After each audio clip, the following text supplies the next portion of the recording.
Yo necesitaba hacer una baja por enfermedad, por COVID, y también necesitaba la baja definitiva porque debido al COVID también había dejado de trabajar. En cambio seguía cotizando porque no hallaba la manera de darme de baja.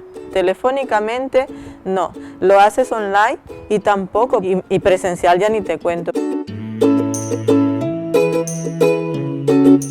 Bueno, jo tinc el pare i la mare que ja necessiten un tipus de cura a casa.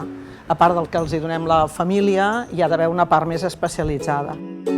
La idea d'aquest servei, que l'oferim des de Barcelona Cuida, és precisament donar formació, assessorament i acompanyar en la gestió de tràmits per construir junts, les famílies i les treballadores, relacions més justes.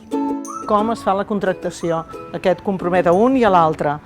Si hi ha baixes, com s'han de gestionar? Com has de relacionar-te amb la seguretat social? Tot això és un afegit amb un neguit que ja té la família per buscar la millor solució pels que estima, no? Què passa amb les vacances? Què passa amb les pagues extres? O una treballadora que m'avisen que demà passat se m'acaba la feina i em passen aquest finiquito. O sigui, digue'm si està ben calculat o no. A nosaltres ens va obrir una porta i vam veure la llum, sincerament. Me asesoraron y pues el Pedro me ha salvado la vida porque me ha hecho todos los trámites que estaba necesitando y los ha hecho además en tiempo récord.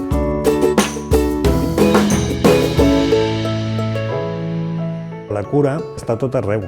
Calia un centre de recursos amb una perspectiva de transformació de la realitat. Una finestreta única en el sentit de les cures a la ciutat de Barcelona.